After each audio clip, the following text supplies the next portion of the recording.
வணக்கம் friends, welcome to சுவைட்ஸ். இன்றைக்கி நம்ம சேனலில் ரொம்ப சிம்பிளாக பண்ணக்கூடிய அதே டைமில் ரொம்ப ஈஸியான ஒரு ரெசிபி எலுமிச்சை சாதம் எப்படி பண்ணுறதுன்னு பார்க்க போகிறோம்.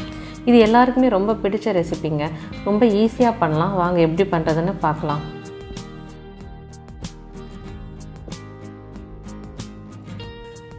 லெமன் சாதம் பண்ணுறதுக்கு ஃபஸ்ட்டு தாளிப்பு ரெடி பண்ணிடலாம். ஒரு கடாயில் நல்லெண்ணெய் 3 டேபிள் ஸ்பூன் எடுத்துருக்கேன். எண்ணெய் சூடானதும் அதில் 1 டீஸ்பூன் கடுகு, உளுந்தம்பருப்பு 1 டீஸ்பூன், 1 டேபிள் ஸ்பூன் கடலைப்பருப்பு, 2 டேபிள் ஸ்பூன் வேர்க்கடலை சேர்த்துக்கலாங்க. இது எல்லாத்தையும் நல்லா வறுத்து விட்டுக்கலாம். நீங்கள் வேர்க்கடலைக்கு பதிலாக முந்திரி பருப்பு சேர்த்தாலும் நல்லாயிருக்கும்.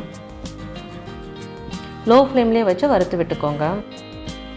வேர்க்கடலை கடலைப்பருப்புலாம் நல்லா பொரிஞ்ச அப்புறம் அது கூட 2 பச்சை மிளகா கீரி சேர்த்துக்கிறேங்க, 3 காஞ்ச மிளகா, கருவேப்பிலை கொஞ்சம் சேர்த்துடலாம். இதையும் லோ ஃப்ளேம்லேயே வச்சு வறுத்து விட்டுக்கோங்க.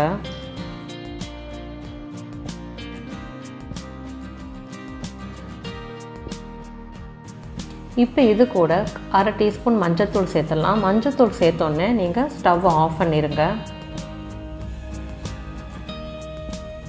இப்போ இதை நல்லா மிக்ஸ் பண்ணிக்கோங்க. மஞ்சள்தூள் சேர்க்கும்போது ஃப்ளேம் லோவில் தான் இருக்கணுங்க. இது கூட ஒரு எலுமிச்சம்பழத்தோட சாறு சேர்த்துக்கிறேங்க. உப்பு தேவையான அளவு சேர்த்துக்கோங்க. சாதம் வடிக்கும் போது உப்பு சேர்த்திங்கன்னா அதுக்கேற்ற மாதிரி பார்த்து சேர்த்துக்கோங்க. இப்போ இதை நல்லா கலந்து விட்டுக்கலாம். எலுமிச்சம்பழம் சாறு சேர்க்கும்போது அதில் விதை இல்லாமல் பார்த்துக்கோங்க.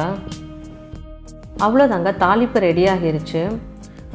அடுத்து 1 கப் அளவு சாதத்தை நான் வடித்து ஒரு பெரிய கிண்ணத்தில் போட்டு ஆற விட்டுருக்கேன். சாதம் குலையாமல் இருக்க மாதிரி பார்த்துக்கோங்க. இப்போ சாதத்தில் நம்ம ரெடி பண்ணி வச்ச மிக்ஸை சேர்த்துடலாம். இதை நல்லா கலந்து விட்டுக்கோங்க. சாதத்தில் எல்லா சைடும் நல்லா படுற மாதிரி கலந்து விட்டுக்கோங்க.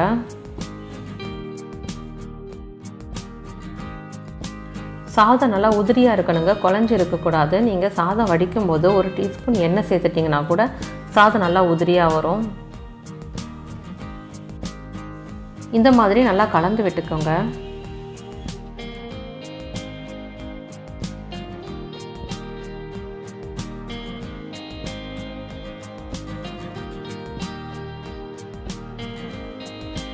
அவ்வளோதாங்க, சிம்பிளான எலுமிச்சை சாதம் குவிக்காக ஈஸியாக ரெடி ஆகிருச்சு. சாதம் மீந்து போச்சுன்னா கூட டக்குன்னு நம்ம பண்ணக்கூடிய ஒரு ரெசிபி.